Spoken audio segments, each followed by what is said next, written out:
কামৰূপৰ নহিৰাত শ্ৰীকৃষ্ণৰ নন্দোৎসৱ উদযাপন। ভগৱান শ্ৰীকৃষ্ণৰ জন্মৰ পিছতে হিন্দু ধৰ্মাৱলম্বী লোকসকলে পালন কৰে নন্দোৎসৱ।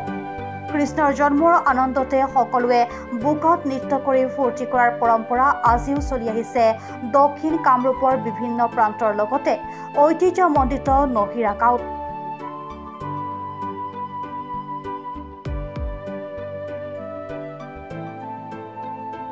এই উৎসৱৰ লগত সংগতি ৰাখি নহিৰাৰ শ্ৰী শ্ৰী গোপীনাথ মন্দিৰ প্ৰাংগণৰ পৰা আজি পুৱা এক সাংস্কৃতিক শোভাযাত্ৰা উলিয়াই শ্ৰীকৃষ্ণৰ মৃন্ময় মূৰ্তি অনায়ন, আবেলি নহিৰাৰ স্থানীয় শিল্পীৰ দ্বাৰা শ্ৰীকৃষ্ণৰ গোকুল গমন নাটিকা প্ৰদৰ্শন কাৰ্যসূচী ৰূপায়ণ কৰা হয়।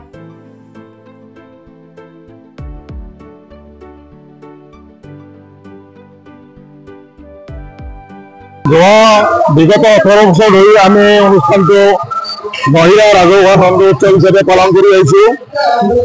অসমৰ আমাৰ থলুৱা সংস্কৃতি টকাৰী গীত বা লোকগীতৰ আধাৰত আমি এখন ভাওনা প্ৰস্তুত কৰি ওলাইছোঁ।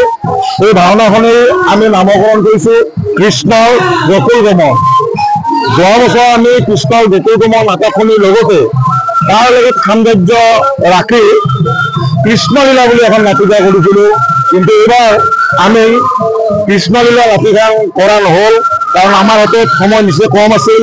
আমি খুব কম দিনৰ ভিতৰত এইবাৰ কমিটিখন গঠন কৰিব লগা হৈছে বা কিছুমান ব্যাঘাত আমি পাইছোঁ। সেই বিষয়ে আমি বৰ বেছি ক'ব নাযাওঁ বা আমাৰ বেছিভাগে আমি অনুষ্ঠানটো যিবিলাকে চলাম প্ৰত্যেকজন বুলি ক'লেও ভুল কৰা নহয়, তেখেতসকল নামৰ লগত জড়িত। সেয়েহে তেওঁলোকে নাম পৰিবহন কৰিব যাওঁতে আমাৰ ইফালে কিছুমান মিটিং বা আমি যিটো আখৰা কৰোঁ সেইটোত আমাৰ ব্যাধি পাওঁ। গতিকে সেয়েহে আমাৰ আখৰাৰ বস্তুটো আগৰ নিচিনা হোৱা নাই। যিহেতু আমাৰ আগৰ ষ্টাফে কৰিছে, তেওঁলোকে আগতে আখৰা কৰি 2-3বাৰ গৈছে, তেওঁলোকক সিমান চাব লগা হোৱা নাই।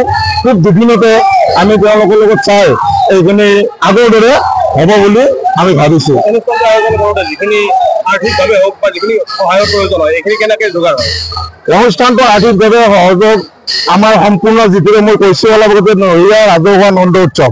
ৰাজহুৱা বুলি কোৱাৰ লগে লগে নহিৰা ৰাজগৈৰ বুলি এখন আছে, আপোনালোকে জানে। সেইখন এখন আচলতে মেইন কমিটি, আমি অলৰেডি এখন উপ কমিটি। আমাক তেখেতসকলে সম্পূৰ্ণৰূপে সহায় সহযোগিতা আগবঢ়ায়।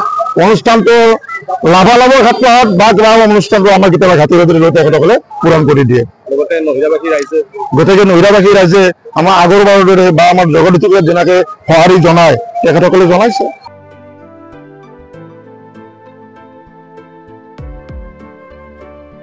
নিউজ ডেস্ক ৰিপৰ্ট, প্ৰাত টাইম ডিজিটেল।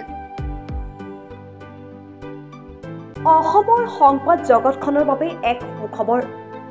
নৰূপ নহাজেৰে প্ৰায় 30 বছৰীয়া অভিজ্ঞতাপুষ্ট সাপ্তাহিক কবচ পুনৰ এবাৰ ৰাজ্যৰ মাজলৈ। স্বত্বাধিকাৰী প্ৰণীতা কলিতাৰ দ্বাৰা প্ৰকাশিত আৰু অমৰজ্যোতি প্ৰিণ্টাৰ্ছ, গুৱাহাটী কমাৰ্চ কলেজৰ বিপৰীত ফালে মুদ্ৰিত। আমাৰ ঠিকনা মুখ্য কাৰ্যালয় অসম ফৰেষ্ট স্কুল, হৰি মন্দিৰ পথ, গুৱাহাটী আৰু অস্থায়ী কাৰ্যালয় কলিতা মাৰ্কেট, বিজয়নগৰ, কামৰূপ, অসম। মোবাইল নং 9435114666 আৰু 7024722813। Mail ID probhatiahom@gmail.com।